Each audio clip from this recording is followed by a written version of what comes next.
de la gloria, Dios eterno, Alfa y Omega, principio y fin, Señor, en nuestras vidas y por una eternidad. Venimos, Señor, delante de tu presencia, pidiéndote que abra nuestra mente, nuestro corazón, nuestro entendimiento. Señor, que haya revelación a nuestro espíritu, Señor, que podamos comprender cuáles son los designios que tú tienes para nosotros en la vida y cuál es la obra que nosotros debemos, Señor, de producir a través del Espíritu Santo, Señor, que es quien en definitiva hace las cosas. Señor, te queremos honrar, te queremos glorificar, Padre Santo, y te queremos bendecir, Señor. Tú eres el Señor de señores, el Rey de reyes. Te pido, Señor, una bendición muy especial para todos mis hermanos, Señor, y hermanas que en esta noche están reunidos con nosotros, Señor. A ti sea la honra y a ti sea la gloria, Padre, en el nombre de Cristo Jesús. Amén. Bueno, me llegó una pregunta de la hermana Hilda. Sarina me había enviado una pregunta la semana pasada, pero la verdad es que no sé dónde la metí. Ahora al final, Sarina, me la puedes volver a hacer y yo te la contesto. La enfermedad, la pregunta que me hace la hermana Hilda es: ¿cuál es el origen de las enfermedades? Entonces yo voy a tratar de explicarlo a través de algunas escrituras que nosotros tenemos aquí. Cuando Dios crea, estoy en Génesis 1:27, al hombre y a la mujer, dice que Él nos hace a imagen de Dios, nos creó, varón y hembra nos creó. Y esto es importante tal vez hablarlo aquí. El hombre tiene 4 dimensiones en este momento. Tiene ancho, tiene largo, tiene profundidad y tiene tiempo. Nosotros estamos en la 4ª dimensión, tenemos tiempo. Pero Dios está en una dimensión que no tiene tiempo, no tiene espacio. Cuando los apóstoles estaban en el aposento alto, ¿ustedes se acuerdan? El Señor entró, estaban ellos reunidos después de la muerte de Jesucristo. Jesucristo resucitó y Él pasó. Las puertas estaban cerradas y Jesucristo entra. Es una dimensión diferente a la que nosotros tenemos. Esta dimensión la vamos a tener nosotros después, cuando nosotros hayamos muerto. Pero ese no es el tema de hoy. El tema de hoy es las enfermedades. Entonces, cuando Dios nos crea a nosotros, nos hace a su imagen y semejanza. Y Él crea al hombre y crea la mujer. Vamos a la siguiente, Hermes. Cuando Él hace la creación del hombre, Él dice lo siguiente. En la escritura que ustedes tienen, dice: y vio Dios todo lo que había hecho, y he aquí que era bueno en gran manera. Y fue la tarde y la mañana del 6º día. En el 6º día, el hombre fue creado, y el hombre fue creado de una manera perfecta. Dice: he aquí que era en gran manera, y lo vamos a ir desarrollando poco a poco. El hombre había sido de una manera clara. En el versículo 2:7, a esa creación, Dios le va a dar un cuerpo, le va a dar un cuerpo espiritual, que ese cuerpo en ese momento en que Dios se lo da, era un cuerpo eterno. Más adelante en una escritura vamos a demostrar efectivamente que el cuerpo que Dios nos dio era un cuerpo eterno. Dice en el versículo 2:7, entonces Jehová Dios formó al hombre del polvo y de la tierra, y sopló en su nariz aliento de vida, y fue el hombre un ser viviente. Cuando se sopla el aliento de vida, es el Espíritu de Dios el que le está dando vida a la materia. Y en el momento en que Dios le da vida a la materia, si es un ser humano, porque es a imagen y semejanza de Él, nace lo que nosotros conocemos como el alma, que son la mente, la voluntad y las emociones, o dicho de otra manera, el alma es el corazón, son los pensamientos y es la conciencia. El hombre es pensamiento, el hombre es corazón y el hombre es conciencia. Entonces, eso es lo que es el alma. Las 3 cosas que constituyen el alma son elementos inmateriales. Voy a volver a mencionarlos. Son los pensamientos, el corazón y la conciencia. Esos 3 elementos son inmateriales. Entonces Dios dice, cuando crea al hombre, que el hombre es espíritu, cuerpo y alma.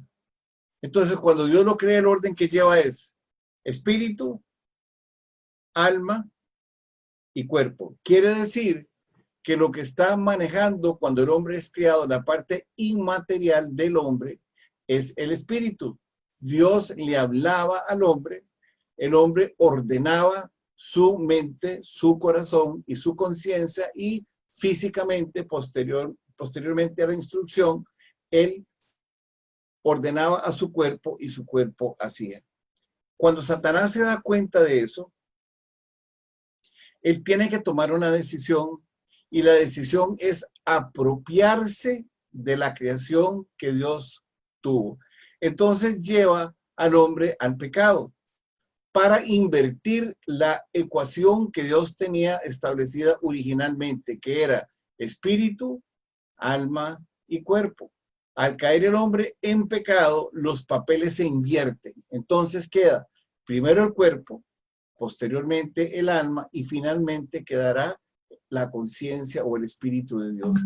Entonces, cuando Dios habla al hombre, ya el hombre está completamente dominado por la carnalidad que Satanás le ofreció a Eva. Y cuando el hombre cae en pecado, esa eternidad cambia. Dios había creado al hombre eternamente. Y cuando el hombre peca, el hombre ya queda limitado. Ha sido cambiado su estructura genética, su química, su biología y su física han sido alterados. Ya el hombre, al tener un cuerpo mortal, ya él tiene un dueño que es diferente a Dios en su cuerpo. Por eso, a lo largo de todas las escrituras, la palabra de Dios dice que este cuerpo de la humillación que nosotros tenemos, Filipenses 3:21, dice que va a ser transformado en un cuerpo glorioso igual al cuerpo de Cristo. Es importante entender entonces que el hombre, cuando pecó, entró la pecaminosidad a su cuerpo. Y al entrar la pecaminosidad al cuerpo del hombre, el que está produciendo esa situación es Satanás. Entonces, continuando con eso, dice Dios en Génesis 3:22, y vean cómo el hombre era eterno, dice: y dijo Jehová Dios, he aquí el hombre es como uno de nosotros, sabiendo el bien y el mal. Ahora pues, no alargue su mano y tome también del árbol de la vida, que es eterno, del árbol de la vida, coma y viva para siempre. Ese viva para siempre es en pecado. Entonces Dios toma la decisión de expulsar al hombre de la tierra para entrar a lo que estuvimos viendo el otro día en una batalla entre las dos simientes. La simiente de Satanás, que es la simiente del pecado, y la simiente del pueblo de Israel, que es la salvación que vendría más adelante por medio de nuestro Señor Jesucristo. Al tomar Satanás el cuerpo del hombre, él va a producir enfermedades de carácter físico, de carácter mental y de carácter en el alma, o sea, emocionales. Más adelante en la Biblia, pasando muchos libros, entrando en el Nuevo Testamento, yo quisiera que pusiéramos cuidado en la escritura que viene en Romanos 5:12, para que ustedes puedan ver lo que vamos a leer ahorita. Le dice: por lo tanto, como el pecado entró en el mundo por un hombre, y vea lo que dice aquí, y por el pecado la muerte, quiere decir que el pecado lleva a la muerte. Aquí hay dos muertes. Está la muerte espiritual y la muerte física. La muerte entra por el pecado de Adán y Eva. O sea, Eva peca y Adán lo sigue. Entonces ahí entra la muerte por el pecado. Y dice: así la muerte pasó a todos los hombres por cuanto todos pecaron. O sea, todos nacemos con el pecado original. El pecado original es el pecado que cometieron Adán y Eva. En el Salmo 51:5 dice: en pecado, decía el rey David, en pecado me concibió mi madre. Quiere decir que todos nosotros, desde el momento en que nacemos, el pecado está en nosotros. Así es como el hombre es concebido. Entonces, entendiendo esto, ya le vamos dando un poquito más la forma a lo que nosotros queremos ver. En realidad, el pecado ingresa por un hombre. Ahora, si nosotros entendemos bien lo del pecado, y nosotros queremos realmente preguntarnos qué es lo que vence el pecado, o qué es la razón por la cual nosotros somos tan abatidos por el pecado. Veamos a ver qué fue lo que dijo Isaías en Isaías 53, 4 y 5. Vamos a ver. Cuando Jesucristo muere en la cruz, vean lo que dice. Ciertamente Él llevó nuestras enfermedades. ¿Cuáles enfermedades? Todas las enfermedades. Él llevó las enfermedades del alma, las enfermedades del cuerpo y todo lo que ello implique en términos generales. Todo y específicos, perdón. Todo se lo lleva a Jesucristo. Por eso hay que entender muy bien que Jesucristo muere por nuestras enfermedades. Dice que con el pecado entró la muerte y que cuando Jesucristo viene, muere por nuestras enfermedades. Él sufrió por nuestra muerte, fue azotado y herido de Dios y abatido. ¿Por qué fuimos nosotros? ¿Por qué fue herido y abatido? Dice, mas Él fue herido por nuestras rebeliones, por estar contra Dios, molido por nuestros pecados. El castigo de nuestra paz fue sobre Él y sobre su llaga fuimos nosotros curados. Entonces la pregunta que vamos a hacernos nosotros hasta este punto es, ¿por qué muere Jesucristo? Jesucristo muere por nuestras enfermedades. ¿Y por qué por nuestras enfermedades? ¿Quién tenía el control de nuestro cuerpo? ¿Lo tenía Dios o lo tenía Satanás? Lo tenía Satanás en el cuerpo. Y es importante tener eso presente. Ahora, también tenemos que tener claro algo que yo siempre predico y es lo que dice en el libro de los Hechos 14:22, que dice que para que nosotros entremos al cielo tenemos que pasar por muchas tribulaciones y parte de las tribulaciones son las enfermedades. Tenemos que tenerlo claro. Un poquito más adelante voy a aclarar más cosas. Tenemos que entender también nosotros, y nosotros no debemos de tenerle miedo a la muerte. ¿Por qué?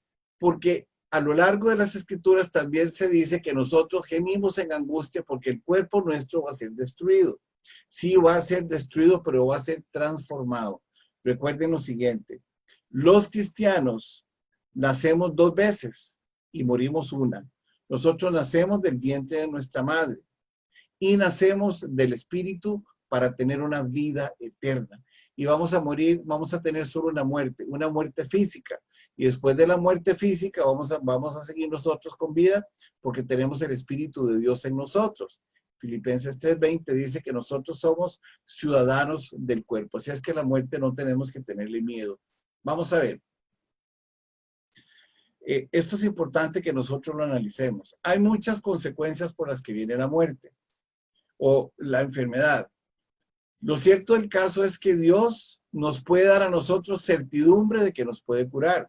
Pero hay algo que tenemos que tener nosotros siempre muy claro. Muy claro. Y es que nada de lo que sucede en este mundo se produce sin que Dios dé permiso. Si Dios no da permiso de algo, no se puede hacer. Y tenemos nosotros muchos ejemplos a lo largo de las escrituras que nosotros podemos ver. Pero nosotros tenemos que entender, por ejemplo, vamos a ver esto. Cuando Jesucristo sanaba, Él reprendía al espíritu inmundo. Él reprendía, cuando Él dice, yo reprendía la enfermedad, o Él reprendía la enfermedad, Él estaba reprendiendo al espíritu inmundo. Eso es lo que Él estaba haciendo. Entonces, cuando Jesucristo sanaba a las personas, lo primero que hacía era que Él perdonaba sus pecados, primero valoraba su fe, perdonaba sus pecados y la persona era limpia. Eso era lo que sucedía. Quiere decir entonces que con la orden que Jesucristo da, que es Dios, Satanás se tiene que ir, pero no olvidemos que todos tenemos que morir. Ahora viene lo siguiente. Si el que tiene control de las enfermedades es Satanás, él puede hacer, con el permiso de Dios, que una persona se enferme. Y también de acuerdo a la infidelidad de esa persona con Dios, el mismo Satanás, por andar buscando la brujería o la hechicería o el agorerismo o lo que sea, puede soltarla. Por eso es que ustedes escuchan muchas veces que ellos van a donde los brujos o van donde los chamanes o van donde los hechiceros o van donde los gurús o van donde sea para ser sanos. Y son sanos por una razón, porque Satanás a sus mismas huestes inmundas de enfermedades les dice que suelten a la persona. Pero cuando Dios da la instrucción, quiera o no quiera, esa persona tiene que ser suelta. Entonces nosotros tenemos que tener muy claro de que las enfermedades que nosotros padecemos son producto de muchas cosas y no voy a entrar ahora en detalle, después las vamos a ver. Pero generalmente vienen por desobediencia en muchos de los casos, otras veces no. Y cuando nosotros leemos el caso de Job, nosotros nos estamos dando cuenta de que Job no cometió ningún pecado, porque era decir que era un varón recto delante de Dios. ¿Qué era lo que estaba haciendo Job? ¿Qué fue lo que pasó con Job? Que Satanás quiso decirle a Dios que Job era un hombre que no podía ser tocado porque Dios lo bendecía. Y Dios le dijo, no, la fe de Job es más grande de lo que tú estás diciendo. Entonces, Satanás le pide permiso a Job para tocarle su cuerpo. Dios le otorga el permiso. Él sufre una gran enfermedad, pero al final del capítulo, en el capítulo 42, cuando Job declara que ya él ve a Dios con ojos de fe, en Job 42:5, y que Dios le restituye todo lo que tenía, en Job 42:10, entonces Dios le gana la batalla a Satanás, y Satanás se da cuenta que él está derrotado completamente delante de Dios. Ese es el punto de las enfermedades. Después podemos profundizar más sobre el tema. Pero Dios, cuando envió a Jesucristo, Él lo envió con una razón. Dice, ciertamente Él llevó nuestras enfermedades y sufrió nuestros dolores. En el versículo anterior, en Romanos 5:12, dice que la muerte entró por un hombre. Entonces tenemos que entender nosotros que Jesucristo viene a librarnos de la muerte. ¿De cuál muerte? Entendámoslo bien y de una vez. De la muerte del pecado. Y al librarnos de la muerte del pecado, es lo que hace es que nos da a nosotros la vida eterna. Él nos libra de la muerte. No de la muerte física, porque todos tenemos que morir. Yo no conozco todavía a nadie que no haya muerto. No lo conozco. El mismo Jesucristo fue crucificado y resucitó al tercer día, pero también murió. ¿De acuerdo? Entonces nosotros tenemos que tener claro que nosotros vamos a morir, pero la resurrección que Jesucristo hace en nosotros no es físicamente hablando, sino que es para vida eterna. Bueno, hasta ahí voy a llegar con contestándole la pregunta a la hermana Hilda sobre las enfermedades. Hasta ahí vamos a llegar. Voy a hacer un repasito de lo que hablamos la semana pasada, porque yo quiero tomar hoy un tema que está adicionado a lo mismo. Vamos a ver. Hablamos nosotros la semana pasada que el anticristo iba a salir del mar, o sea, que iba a salir de las multitudes. Iba a salir de acuerdo con las escrituras, y cuando entremos a ver esos temas, él va a venir de Europa, de la Comunidad Económica Europea, porque las tres figuras que se mencionan en el libro del Apocalipsis o en el libro de Daniel son, como lo dijimos, Alemania, Rusia e Inglaterra, y esos tres países están ubicados en Europa.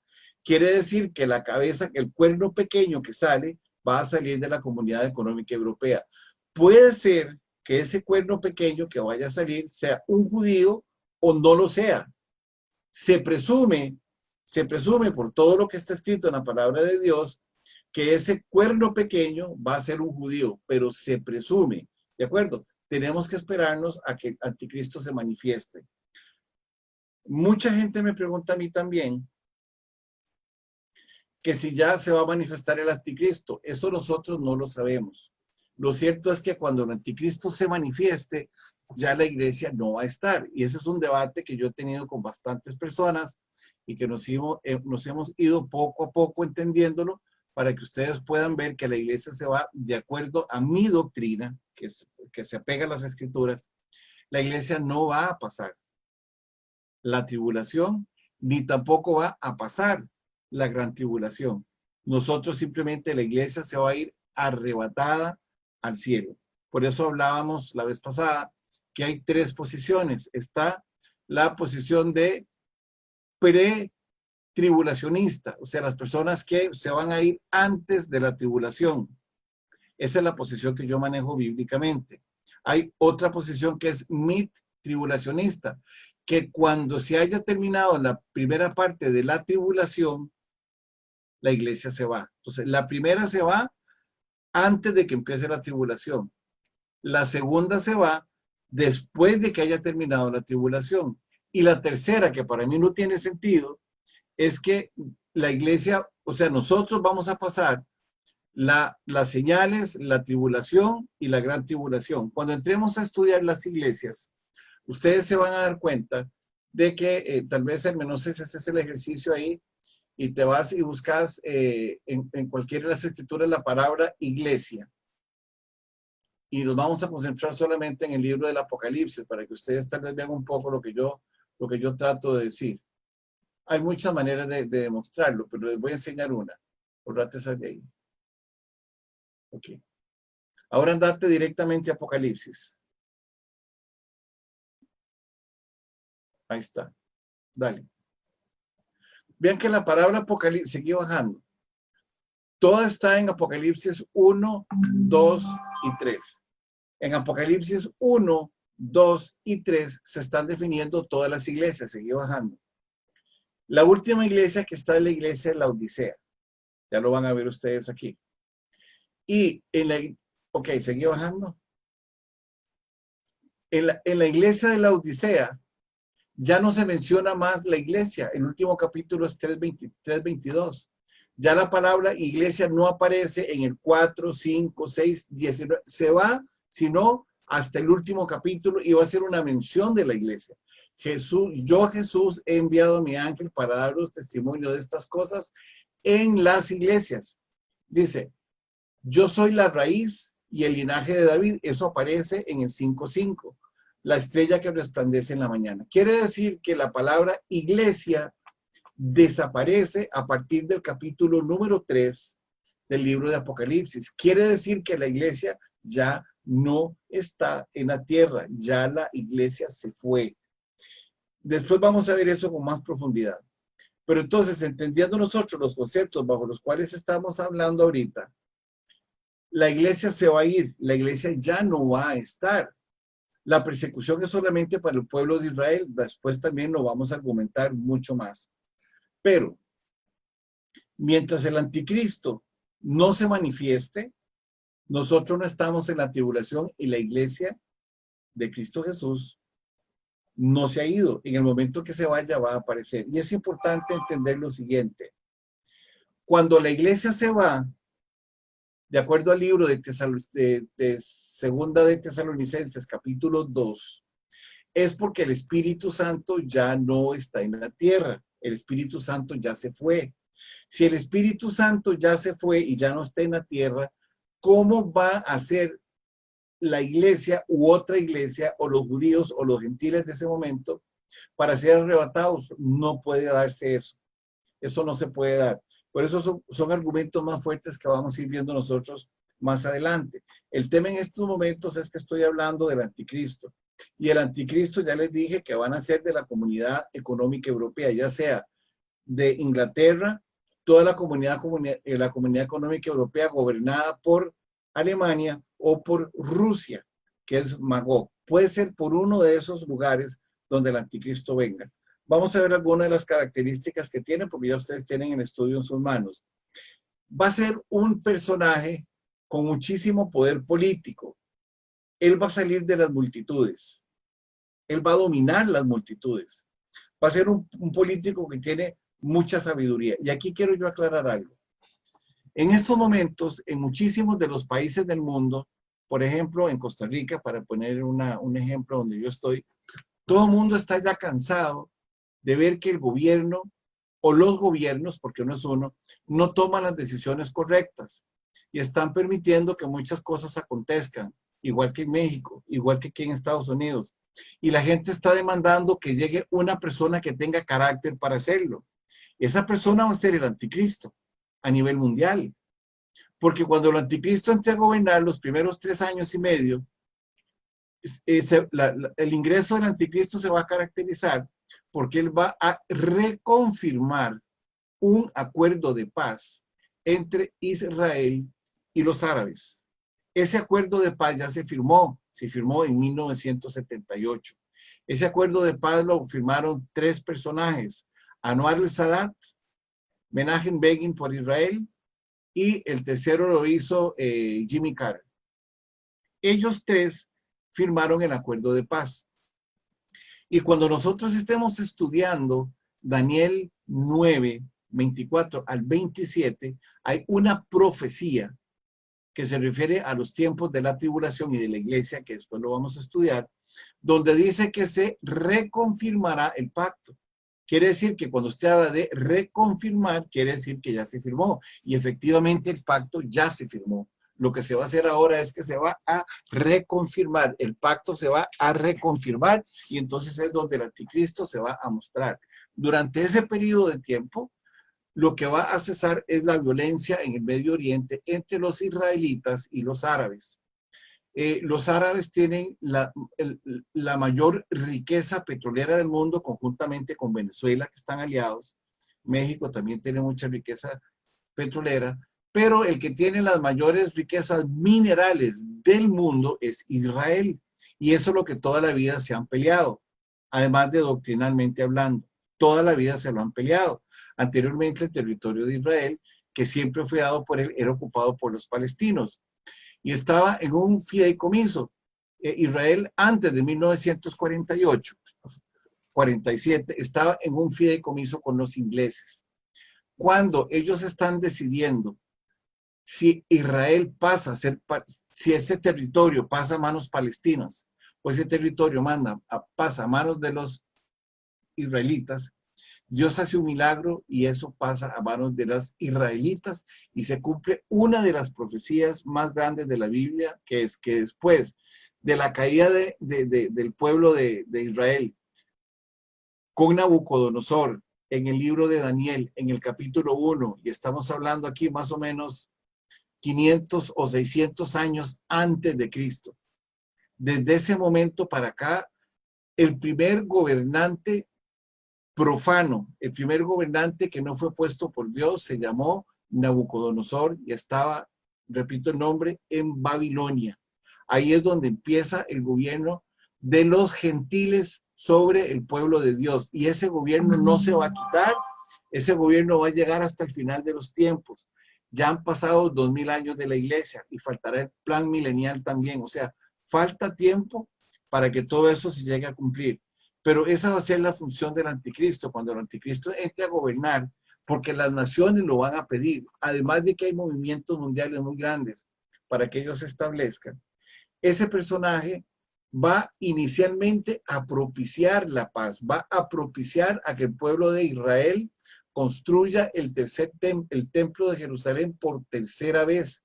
Eso no es bíblico, eso es antibíblico, que se construya por tercera vez.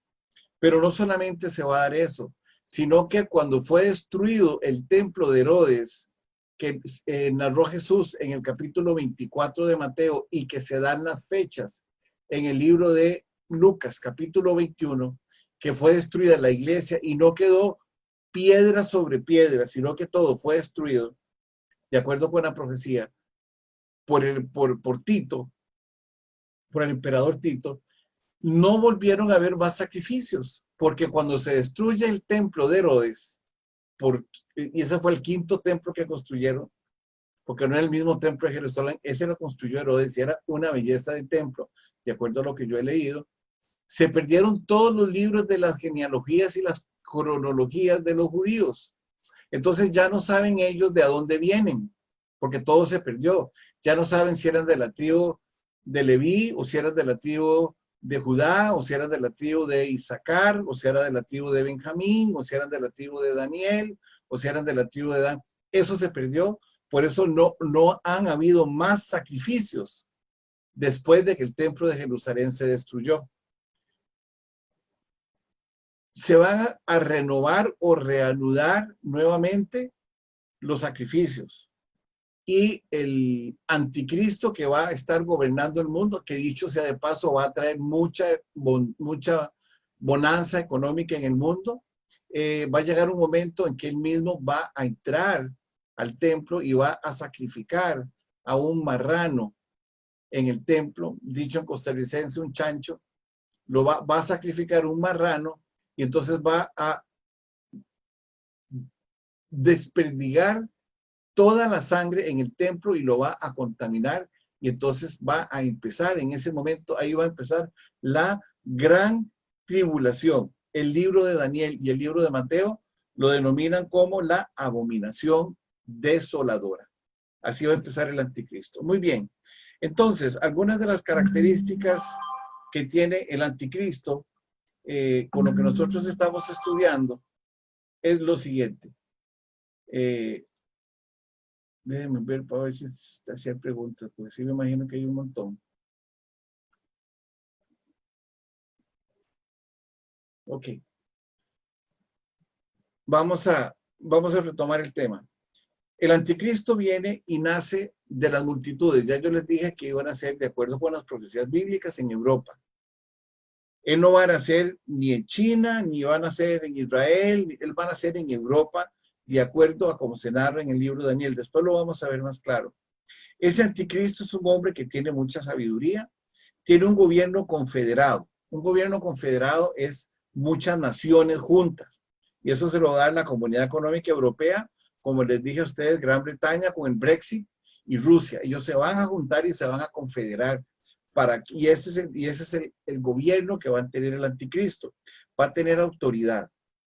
Va a tener, y él se va a proclamar una autoridad divina. Él va a tener varias cosas que se le otorgan a él en el libro del capítulo 6 del libro del Apocalipsis. Y es una que él va a entrar para vencer, pero no ha vencido. El segundo caballo, ese es el primer caballo, el primer jinete del Apocalipsis. El segundo jinete del Apocalipsis es que se le va a dar el poder de hacer guerras en el mundo. Él va a tener un poder militar. Y eso lo estamos viendo ya en muchas naciones. Los poderes militares tienen aplacados a los pueblos. El tercer caballo va a traer comercio en el mundo. Entonces va a generar hambre. Pero va a generar, dice que al final, que los higos y los olivos tienen que guardarse. Quiere decir que va a haber gente que va a estar prácticamente muriéndose de hambre, adorando al anticristo, y va a haber gente que va a vivir muy bien.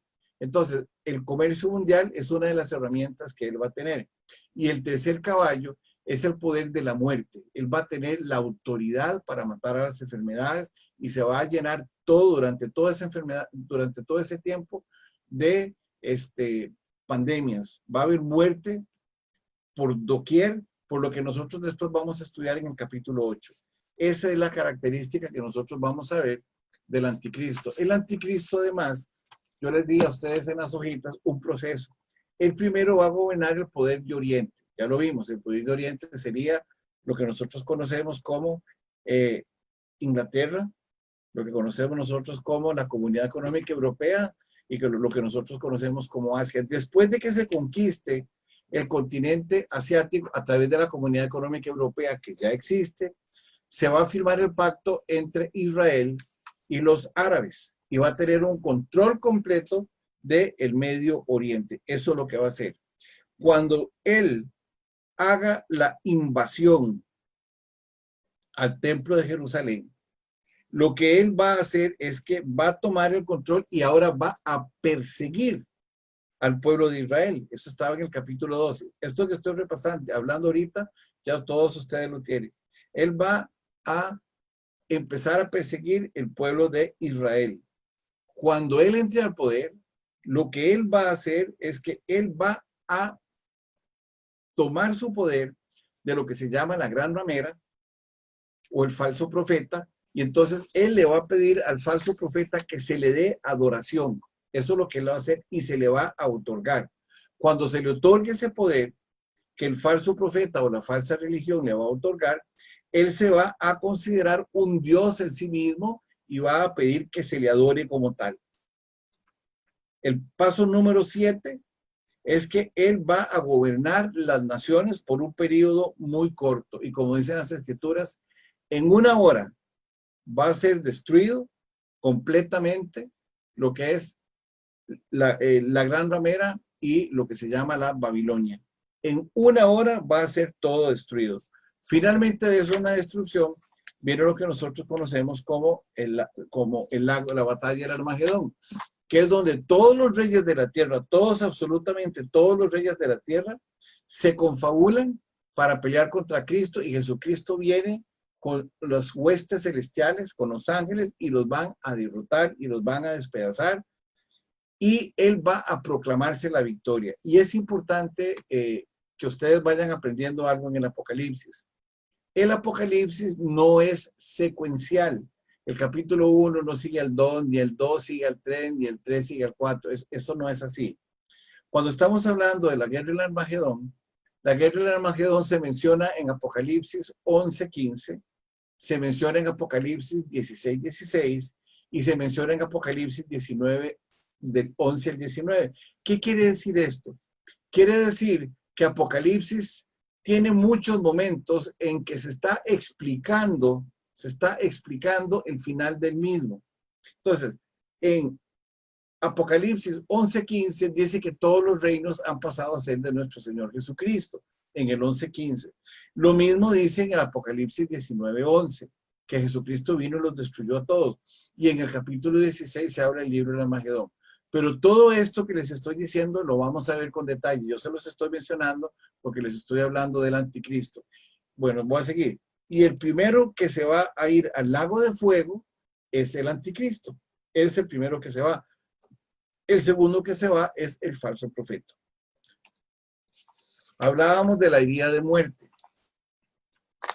La herida de muerte que nosotros hablamos estaba muy relacionada con la pregunta que me hizo la hermana Gilda sobre las enfermedades.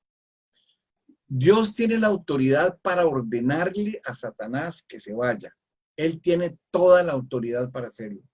Y Satanás ni siquiera puede debatir o rebatir lo que se le está diciendo. Él tiene que cumplirlo y punto. No hay otra opción más que hacer eso.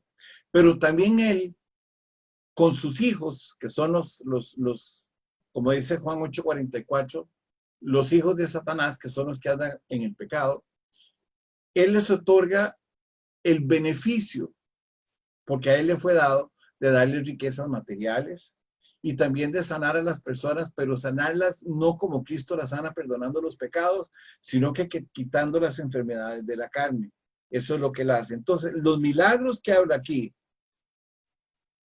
o la muerte de la cual vendrá el anticristo, que dice la escritura lo siguiente, dice, y adoraron, estoy en el 13:4, dice, y adoraron a la bestia y al dragón que le había dado la autoridad, dice, y lo adoraron a la vez diciendo, ¿quién como la bestia, quién podrá luchar contra él? Durante ese periodo de tiempo van a ocurrir milagros. A él se le van a dar exactamente 2 años, 3 años y medio, los 3 años y medio finales para que él gobierne. Cuando estudiamos en el libro de Apocalipsis 8 y el Apocalipsis 9, nos vamos a estar dando cuenta nosotros de que la tierra va a ser prácticamente devastada, como les decía. Más de la mitad de la población del mundo va a morir. O sea, quiere decir que van a haber muertes más o menos, de acuerdo a los números de hoy, de 3,5 millones de personas por día. Van a haber 3,5 millones de personas muertas diariamente. Y eso va a empezar desde el momento que se genere la tribulación hasta la gran tribulación. Van a haber 3 años y medio en que van a morir. Si estamos hablando de que la Tierra tiene 7 billones de habitantes o 7,000 millones de habitantes, en 3 años y medio, en 7 años van a morir 3,500 millones de personas. Eso es lo que va a morir de acuerdo a los números que se presentan en el Apocalipsis. Muy bien. ¿Cómo se va a asegurar el anticristo todo ese periodo? Se lo va a asegurar porque hay una alianza con Satanás, y eso es lo que voy a ver hoy. Yo me voy a orientar un poquito más a eso, pero voy a terminar de dar el resumen para entrar al otro tema. Dice, ¿cómo se lo va a asegurar? Se desprende de los libros, dice que él va a permitir, para asegurarse su poder, una vida totalmente impía y llena de pecado, y lo estamos viendo. La liberación de las drogas, la eutanasia, el aborto, la zoofilia, la pedofilia, va a haber justificación para matar, o sea, van a haber muchas cosas más. Esa es la manera en que él se va a perpetuar en el poder, y la gente lo va a querer por eso. Lo van a querer por eso. Esa es una de las maneras. Va a ser absolutamente permisible. Dice que la vida va a ser absolutamente mundana e impía. ¿Cómo es que dicen ahora la gente? Es que él es muy buen ser humano. Sí, pero con ser un buen ser humano no basta para alcanzar nosotros la salvación. Los seres humanos tenemos que aceptar a Cristo para que la humanidad nuestra sea transformada y nosotros tengamos en Cristo Jesús la salvación. Va a ser una persona de un atractivo impresionante. Va a ser una persona que va a tener toda la autoridad militar. Va a ser una persona que va a tener un gran discurso. Va a hablar mal de Dios. Va a tener poderes sobrenaturales que Satanás le va a dar. Va a promover el ateísmo y el humanismo mundial. Va a hacer una persecución religiosa. Va a conquistar a las naciones y va a buscar que sea él, tener él la adoración imperial. Aquí vamos a pasar ahora al otro tema. Ahora sí, Hermes, entremos a la otra pantalla. La del estudio.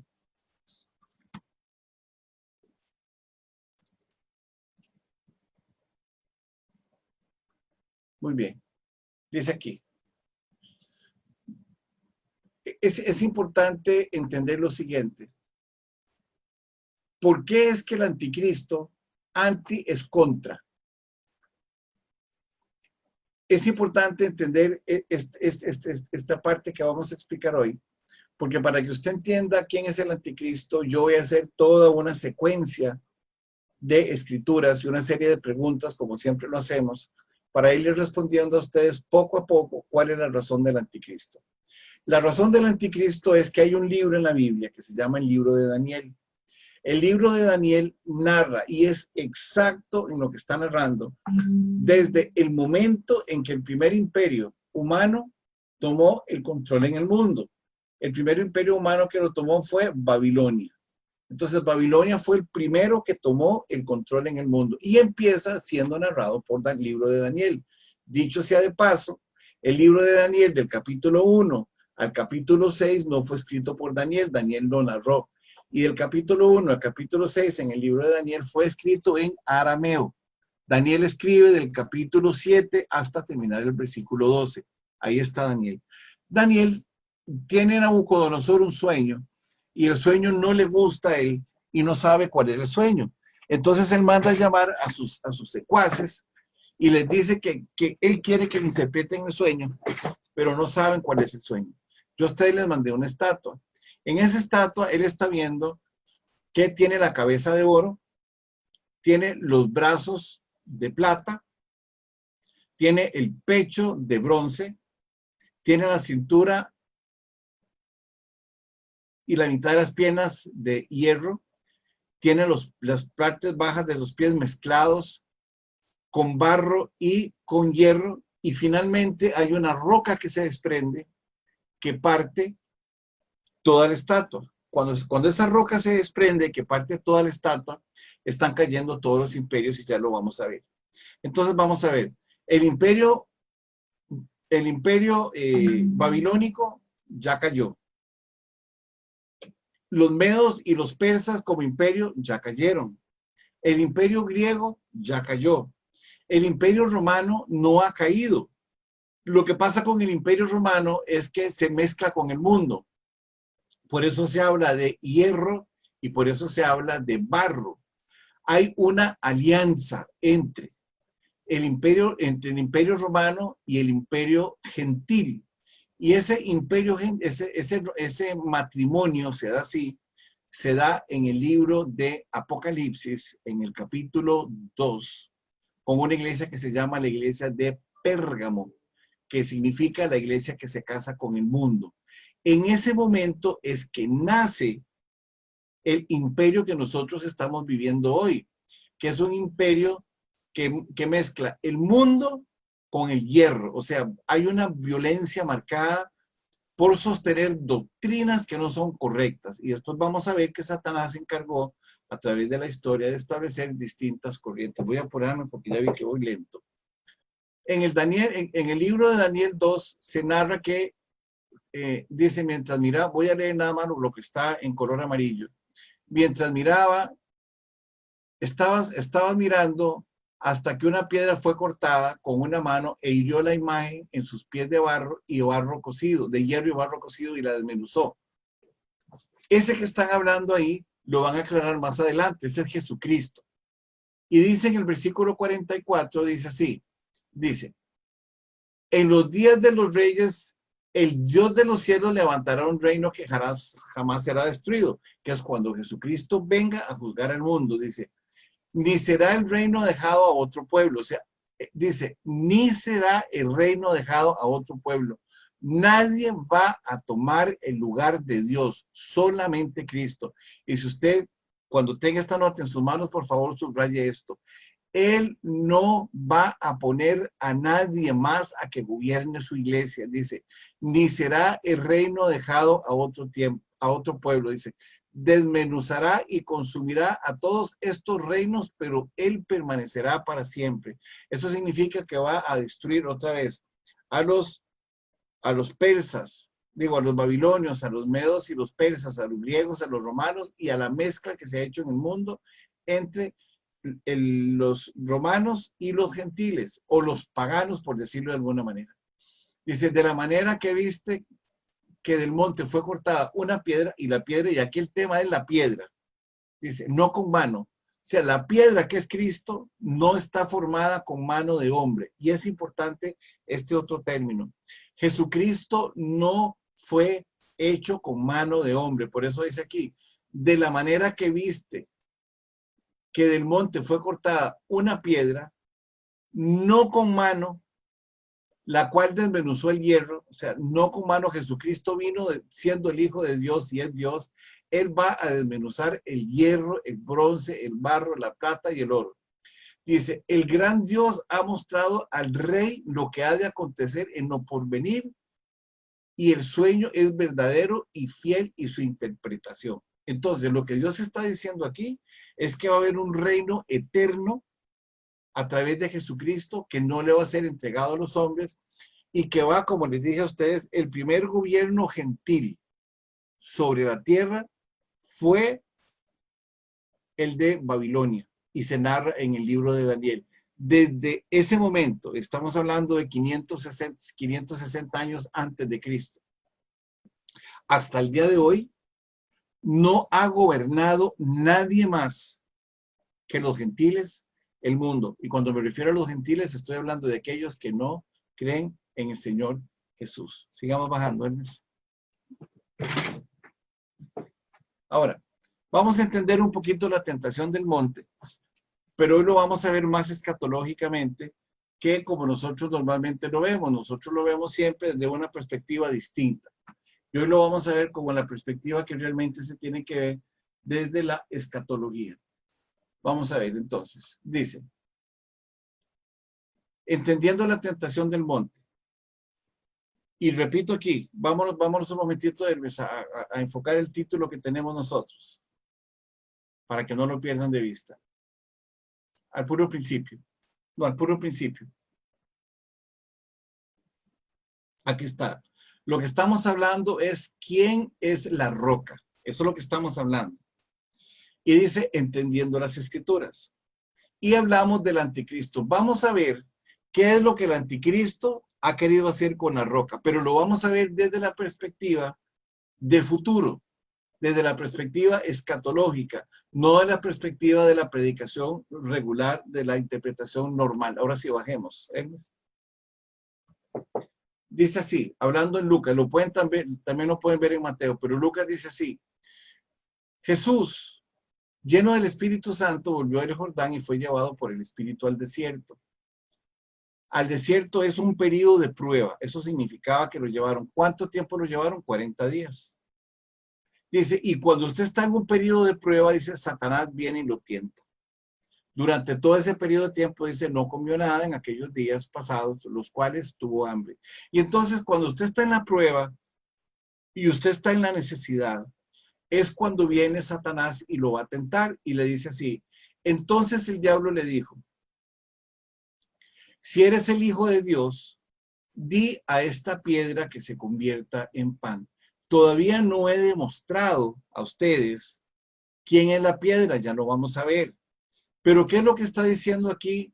¿Qué es lo que está narrando Jesucristo a través de Lucas en este momento?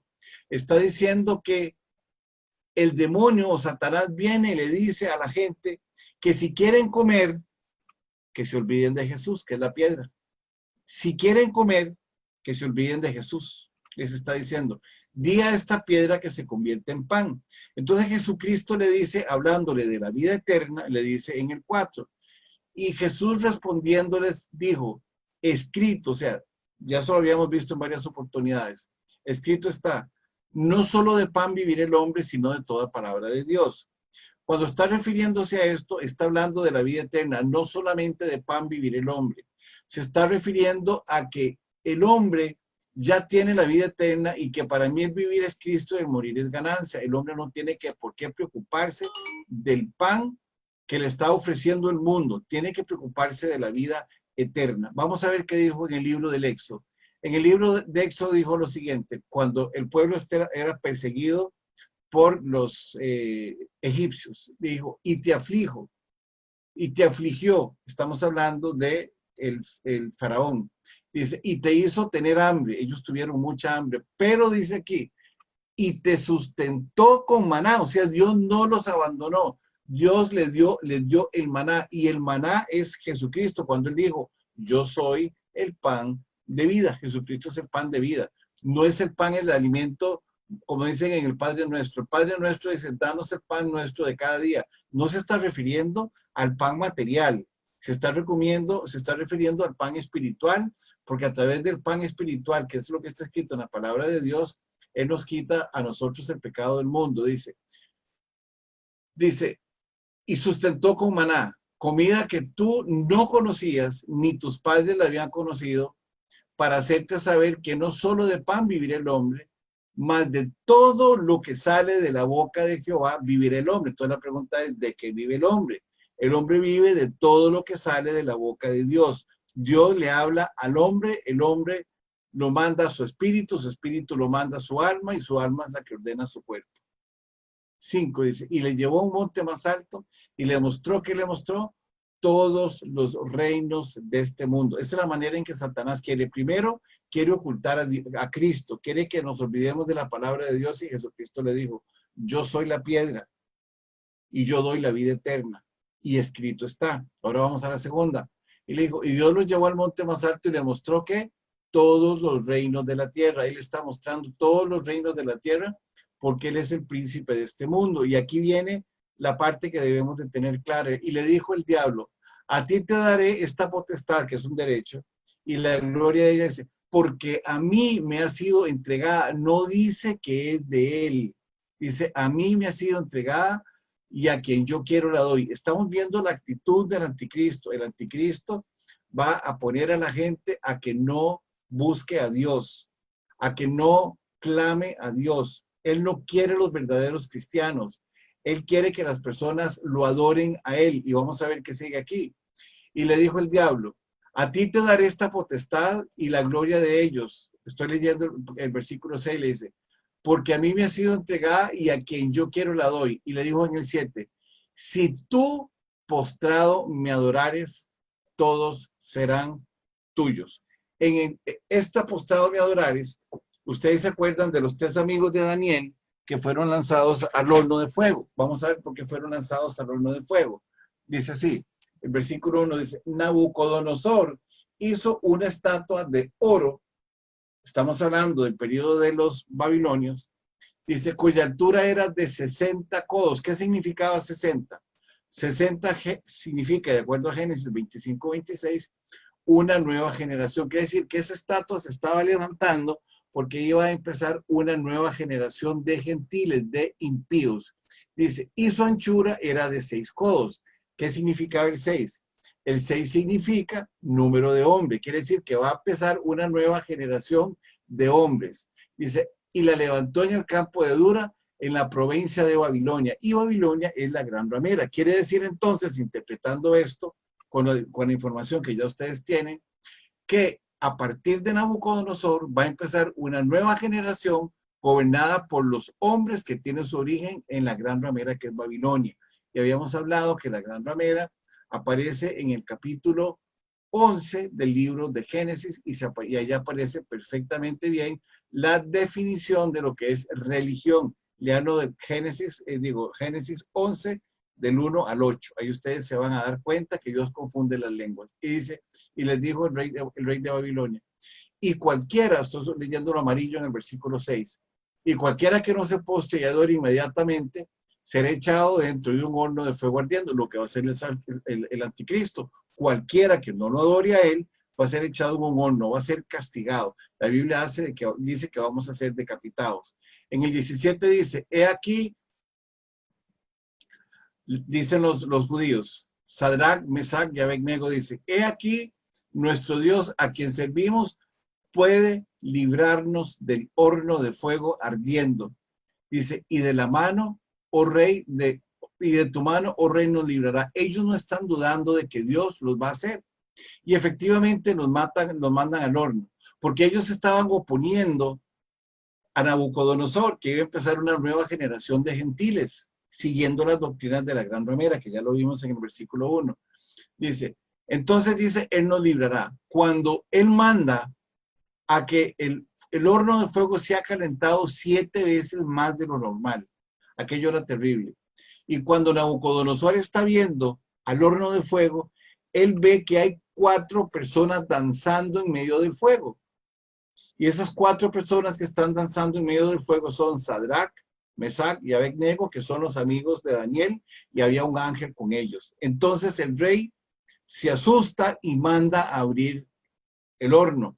Cuando abren el horno, muchos de los soldados se quemaron solamente con abrirlo y ellos salieron ilesos. Cuando ellos salen ilesos, entonces Nabucodonosor dice en el versículo 28, que ustedes lo tienen en la pantalla, dice, entonces Nabucodonosor dijo, bendito sea el Dios de ellos, de Sadrach, Mesach y Abednego, que envió su ángel y libró a sus siervos que confiaron con él y, sigamos bajando Hermes, que no cumplieron el edicto del rey y entraron y entregaron sus cuerpos antes de servir y adorar a otros dioses que a su Dios. Entonces, ¿qué quiere decir aquí? Que nosotros tenemos que confiar en Dios.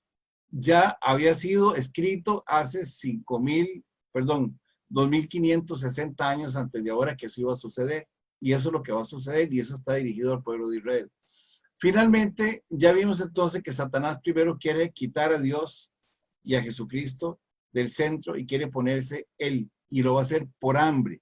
En la segunda instancia, él lo que está diciendo es que lo tenemos que adorar, y si nosotros lo adoramos, nos van a dar de comer y nos van a dar muchos beneficios. Y la tercera es que él va a engañar y va a poner sus propias leyes. Entonces él dijo aquí, y le llevó a Jerusalén y lo puso en el pináculo más alto, ese es el poder político. Y le dijo, si eres el Hijo de Dios, échate de aquí para abajo. Él va a ser el que se va a constituir como el Hijo de Dios y él es el que se va a querer echar de ahí para abajo. Y nuevamente Jesucristo le dice en el versículo 12, respondiendo Jesús le dijo, dicho está, no tentarás al Señor tu Dios. Y cuando eso se da, entonces viene el versículo 13, dice, y cuando hubo el diablo acabado toda tentación, se apartó de él por un tiempo y se fue. Es importante ahora entonces hablar de la roca desechada. Subamos un momentito, Hermes, para arriba. Vamos a irnos al de Daniel. Un poquito más, más para arriba, más, sigamos más. Otro poquito más. Vamos a ver. Vamos a leer el 44, no, el 44 otra vez. Dice, en los días de estos reyes, el Dios del cielo levantará un reino que no será jamás destruido, ni será el reino dejado a otro pueblo, y desmenuzará y consumirá a todos los reinos, pero él permanecerá para siempre. Dice 45.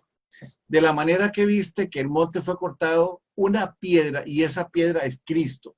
Entonces vamos a ver, desde tiempos inmemoriales, Satanás ha querido cambiar el concepto de la piedra.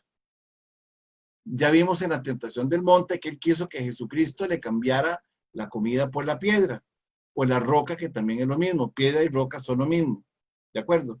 Entonces vámonos ahora, vamos a bajar a lo que estábamos leyendo. También quiero decirles que en arameo se dice Cefas, en hebreo se dice Simón, y en griego se dice Pedro. No es que se le cambie el nombre, es que era el mismo significado para ustedes de la palabra piedra. Entonces vamos a ver, bajemos más M's.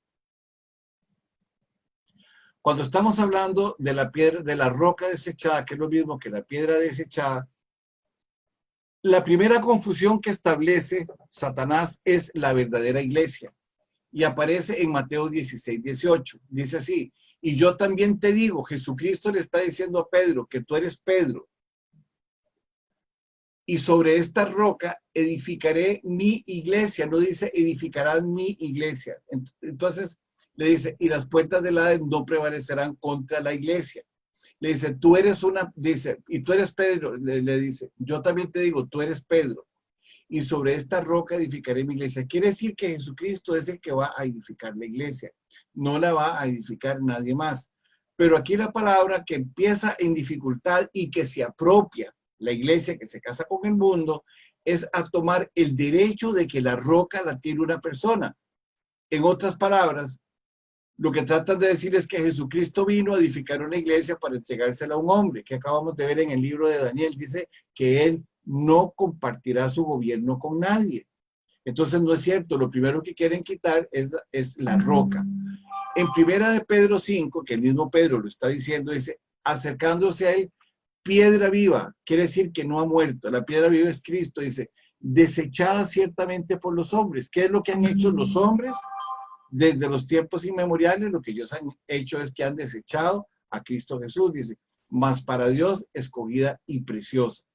Entonces dice, esa piedra desechada que nosotros tenemos, dice el versículo 5, dice, nosotros también como piedras vivas, nosotros, se está refiriendo Pedro a nosotros, incluido él, nosotros como piedras vivas, ser edificados como casa espiritual y sacerdocio santo, para ofrecer sacrificios espirituales aceptables a Dios por medio de Jesucristo. O sea, el mismo Pedro está diciendo que nosotros somos que la piedra viva es él y que fue desechada, y que nosotros somos las piedras que vamos a edificarnos en él. En Hechos 4:11 dice así, en Hechos 4:11 dice, Jesús es la piedra reprobada. Reprobada significa eliminada por vosotros los edificadores. Quiere decir que los hombres han eliminado a Jesucristo como una piedra angular, dice, la cual ha venido a ser la cabeza del ángulo. Jesucristo es la cabeza de la iglesia. En Efesios 2:20 dice lo siguiente, edificados sobre el fundamento de los apóstoles y los profetas, siendo la principal piedra del ángulo Jesucristo el mismo. Entonces Jesucristo es la piedra. Ya vimos nosotros que esa piedra va a destruir a los imperios del mundo. Él va a venir a conquistar los imperios del mundo. Y esa piedra es Cristo. Entonces, ¿por qué y quién es la roca? Vamos a verlo desde el Antiguo Testamento. Esta escritura que está aquí le fue dada a Josué. ¿Y qué significa Josué? Significa Jehová es salvación. ¿Quién es el que vino a salvar el mundo? Jesucristo fue el que vino a salvar el mundo. Emmanuel, Dios con nosotros. Cristo, Jesús, el que quita los pecados. Entonces vamos a empezar a definir quién es la roca. En el libro de Deuteronomio, en el versículo 32:4, dice así, ustedes lo van a leer con mayor detenimiento en su casa, dice, Él es la roca, cuya obra es perfecta. Se está refiriendo a Jesucristo, no se está refiriendo a ninguna persona. Dice, porque todos sus caminos son rectos, Dios de verdad y sin ninguna iniquidad en Él. Es justo y recto. Y aquí hay una palabra que a mí me llama poderosamente la atención y dice perfecta. Y la única persona perfecta ha sido Cristo Jesús. Hablábamos de que, y aquí hay que entender lo que vamos a leer ahorita. Lo que vamos a entender ahorita es que Jesucristo no es hecho por ninguna obra manual. Vamos a leer esta escritura que está en el libro de Josué 8:30 y 35. Después de que está Josué dando victorias él cuando va a conquistar un pueblo muy pequeñito, después de haber llegado a Jericó, hay un pueblito que va a llamar, que se llama Jaí. Los judíos son terriblemente derrotados porque ha habido lo que se llama anatema. Dios había dado una instrucción y había dicho que no se robaran nada de lo que le pertenecía a los de Jericó, y hubo un hombre que sí se lo robó, y se robó un manto babilónico y se robó unas monedas de oro, al cual lo mandaron a matar. Entonces, después de que se dé esa victoria, porque hay un anatema, o sea, hay un falso dentro de los hombres, viene Dios y le da una orden a Moisés. Entonces le dice así, la lectura de la ley en el monte Ebal. Y vamos a entenderlo para que ustedes vayan, ¿cómo se llama? Percibiendo bien las enseñanzas que Jesucristo nos deja, y dice así. Entonces Josué edificó un altar a Dios en el monte de Ebal, que significa maldición. Ese monte era considerado una maldición y Dios manda casualmente a Josué a que construya en ese monte que levante un altar.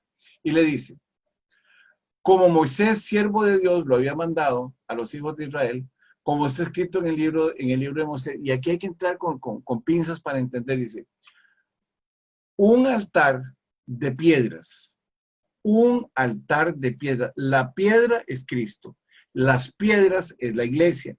Dice, un altar de piedras enteras sobre las cuales nadie alzó hierro. Quiere decir que ese altar iba a ser con piedras no talladas a mano, sino que eran piedras que ya estaban hechas. Simplemente las recogieron y formaron un altar. Y es importante que me entiendan este concepto. La obra no es de hombres, por eso dice, un altar de piedras enteras sobre las cuales nadie alzó hierro. ¿De acuerdo? Nadie alzó hierro. Son piedras que se toman como están, se edifican un altar y el altar es Cristo. Eso es lo que significa. Y le dice, y ofrecieron sobre él holocaustos a Jehová y sacrificaron ofrendas de paz. Jesucristo dijo, mi paz os dejo, mi paz os doy. Él es el altar del sacrificio. Cuando lo llaman a él, le ordenan que escriba sobre el altar que se edifica los mandamientos, los primeros 6 mandamientos, los primeros 5 mandamientos de la ley de Dios en un lado y los otros 5 mandamientos de la ley de Dios sobre el otro. Y le ordenan a los pueblos judíos que se dividan. Entonces dice en lo que sigue de amarillo, dice, la mitad de ellos estaba sobre el monte Gerizim, que se llama bendición, y la otra mitad estaba sobre el monte Ebal, que se llama maldición. De la manera que Moisés sirvió, de la manera que Moisés, siervo de Jehová, lo había mandado antes, para que se bendijese primeramente al pueblo de Israel. El pueblo de Israel nunca va a ser dejado de manejar la bendición, siempre porque Dios los escogió. Entonces dice, después de esto leyó todas las palabras de la ley, las bendiciones y las maldiciones. Dice, conforme, y vea lo que dice aquí, conforme a todo lo que está escrito en el libro de la ley. Y recalco esto otra vez. Si Jesucristo es el altar, no edificado con manos de hombres, si los hombres somos llenos en Cristo Jesús y el Espíritu Santo está en nosotros, el que nos edifica es Él. ¿Cómo nos edifica? A través de la palabra de Dios. Pueden leerse ustedes en su casa, 2 Timoteo 3, 16 y 17. Entonces vean lo que dice aquí. Para que todo esto fuera reconocido, dicen las Escrituras, conforme a todo lo que está escrito en la ley. Repito otra vez, conforme a lo que está escrito en la ley. No dice que esté escrito en otros libros. Y finalmente, hablando de la roca, dice 1 Corintios 10:4, para terminar nosotros explicando lo que significa la parábola del monte, donde Jesucristo fue tentado. Vean lo que dice aquí. Dice, y todos bebieron la misma bebida espiritual, porque bebían de la roca, que es la piedra espiritual que los seguía. ¿Y quién era la roca? La roca era Cristo. Entonces, ¿a quién quiere el anticristo destruir? Quiere destruir a Cristo Jesús. ¿Por qué lo quiere destruir? Porque anticristo significa contra Dios. Hay muchos anticristos, y eso significan los falsos maestros. Y el anticristo es uno que va a ser levantado por los hombres. Ok, hasta aquí vamos a llegar hoy. Ya no tenemos más que ver. Y ahora sí vamos a ver qué están preguntando. Ok, vamos a ver. Ya terminamos, Hermes, si quieres, quitemos todo para ir respondiendo a las preguntas. Dice, las enfermedades, pregunta Sarina, dice, las enfermedades vienen por el pecado del hombre y Satanás es el responsable. ¿Por qué Satanás pensó que podía ganarle a Dios? No. Hay una escritura que está en Santiago 1:14, donde Dios está avisando que mientras el hombre no llegue a Cristo Jesús, Satanás es superior al hombre. Pero en el momento en que nosotros llegamos a Cristo Jesús, Él y todas sus huestes nos van a servir a nosotros. Entonces Satanás sabía que Él nunca iba a ser superior a Dios, ni mucho menos a los hombres, cuando los hombres tengamos a Jesucristo en nuestro corazón. Dice, el león como las águilas en Daniel representan a Babilonia. No, el león representa, si lo vamos a ver así en representaciones como están específicamente, el león lo que representa es a Inglaterra.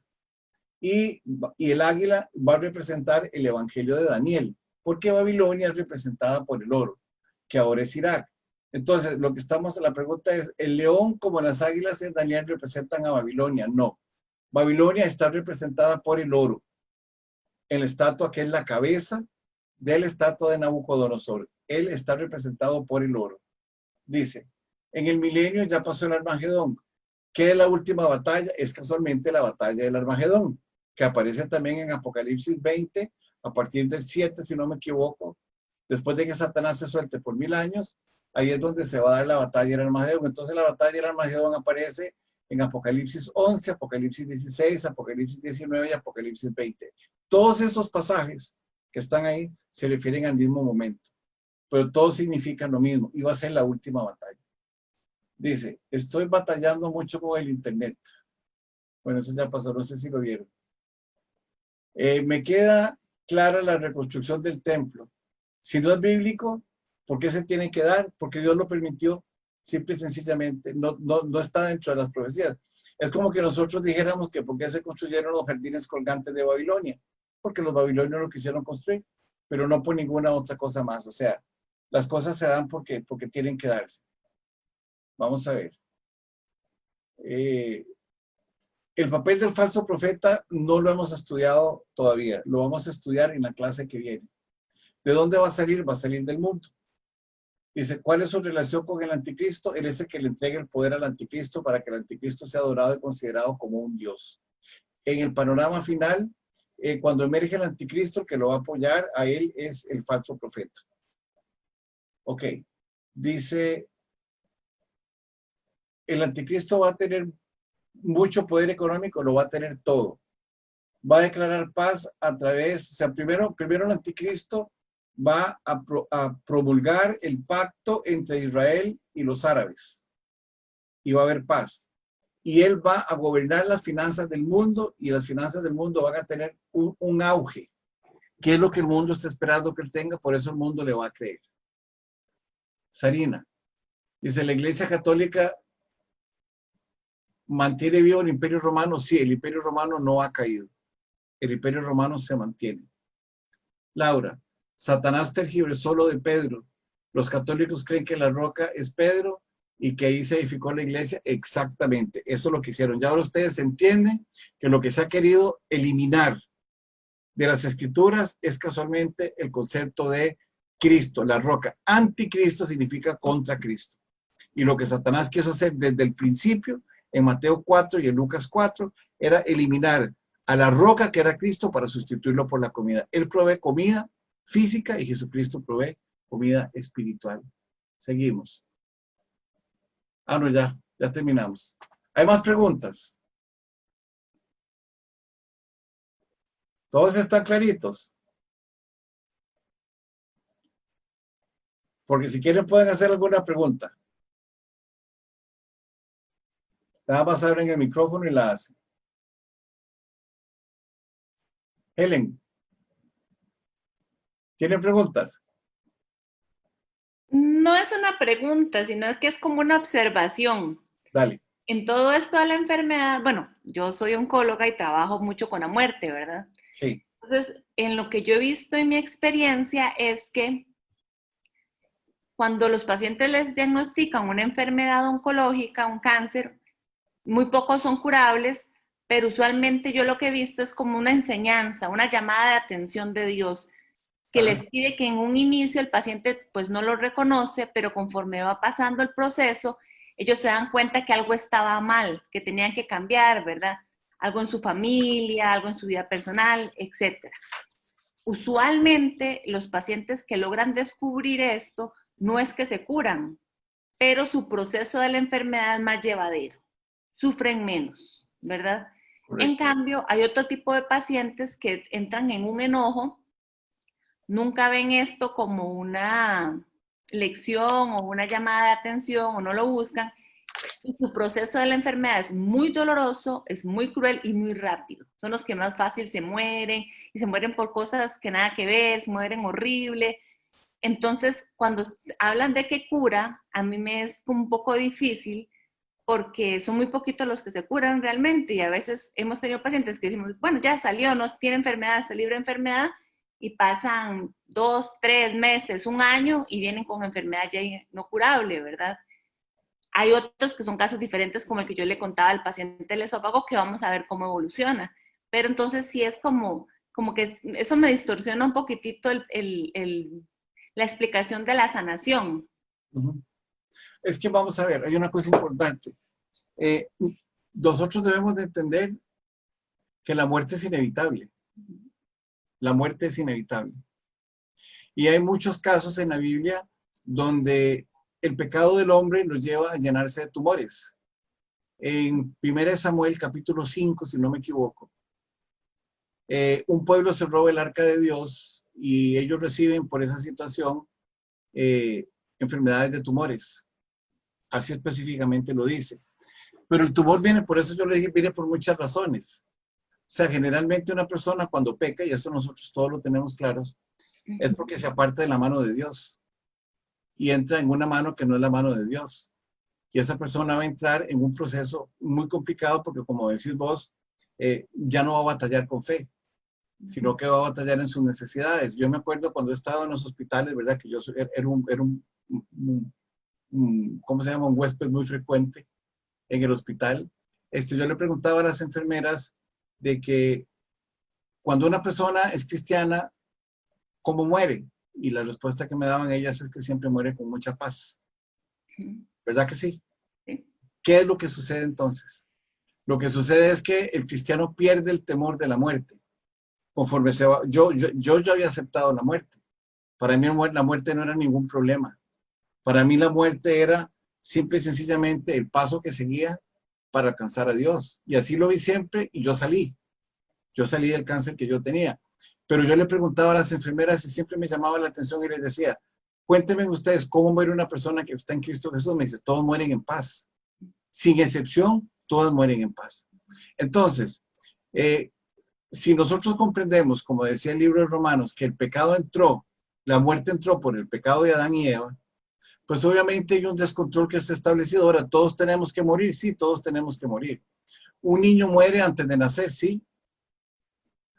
Hay niños que mueren de 8 años y personas que están en 100 y no han muerto.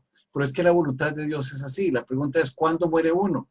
Yo siempre he creído que uno muere cuando la voluntad de Dios se ha cumplido en nosotros. Nadie muere antes. Cuando estudiamos el capítulo 11 del libro de Apocalipsis, hay dos personajes que se llaman los dos olivos o los dos testigos.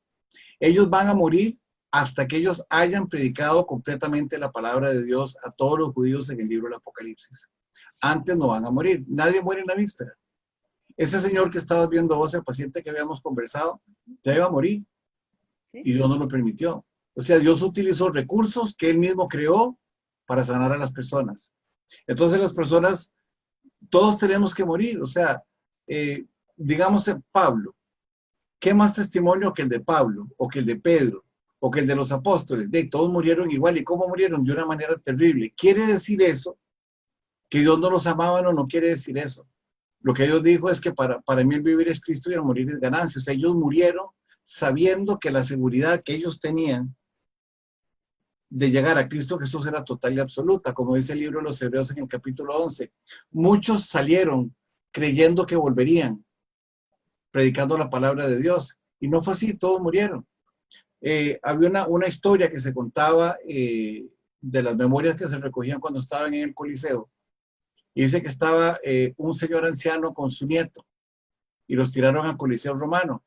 Y entonces dice que se oían muchas cosas y uno de los escritos que estaban decía que se oyó un niño, cuando salieron las fieras que soltaban ellos en el Coliseo Romano, salió un niño llorando y le dijo, abuelito, abuelito, le dice, nos vamos a morir. Y se volvió el abuelito y le dijo, sí, le dice, pero en 5 minutos vamos a estar con Dios. ¿Me explico? Entonces, la muerte es parte de la vida del cristiano. O sea, no solamente el cristiano, es parte de la vida de cualquiera. Lo que uno espera es que si la muerte nos atrapa en cualquier momento, pues que nosotros estemos en paz con Dios y tengamos paz en su corazón. Por eso yo el otro día te comentaba y te decía que una de las cosas más difíciles para los médicos es tener que confrontar todos los días la muerte, porque la guerra contra ustedes es muy grande. Eso lo comentaba con Susana, que uno la veo. No, está operando. ¿Está operando? Ah, ok. Susana es otra del grupo.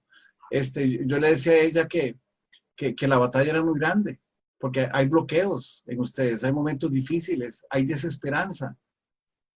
Como le decía yo a un amigo mío que es psiquiatra, ¿verdad? ¿Cuál es tu psiquiatra? El psiquiatra está loco, ¿verdad? De oír a tanta gente con problemas. Pero eso es parte de la vida del cristiano. Es parte de la vida del cristiano y nosotros lo tenemos que ver de esa manera. Cuesta mucho más los jóvenes, ¿verdad? Que acepten la muerte. Por más que se les hable, es bien difícil. Y cuando el padre pierde un hijo. También. ¿Verdad? Esos son terribles. A mí me pasó. Por eso, o sea, yo he pasado muchas etapas en la vida, por eso entiendo. Al punto de que yo cuando veo a una persona que fallece, yo más bien le doy gracias a Dios. Que descanse en paz. ¿Verdad? Yo le doy gracias a Dios porque hay momentos, o sea, yo en muchos momentos de mi vida, cuando yo estaba con el proceso de la quimioterapia, yo quería morir. De verdad que sí. Y eso yo creo que muchos pacientes te lo han dicho. Ya llega un momento en que uno no quiere ir a recibir la quimioterapia. Y la quimioterapia me era todavía más difícil porque fue en el año 96. No había cosas estabas apenas empezando. No, pero en el colegio. En la ok. Bueno, en el año 96 a mí me tocó. Entonces, aquí está haciendo Miriam, el hermano Milton, una buena aclaración. Dice que la bendición es sinónimo de años de vida. Porque ustedes se acuerdan que cuando Milton estuvo hablando, Hermes decía que parte de las coronas que nosotros recibimos se dan por predicar el evangelio. ¿Verdad? Entonces, entre más almas llevemos nosotros a los pies de Cristo, más bendición se recibe de parte del Señor, porque el que hace la obra es Él. Uno lo único que hace es que uno deja que el Señor sea el que hace la obra. Por eso ustedes tienen que orar mucho, yo oro mucho por ustedes, porque ustedes de verdad que están en una batalla difícil, porque tienen la muerte todos los días enfrente. Ok, muy bien. Vamos a ver otra pregunta.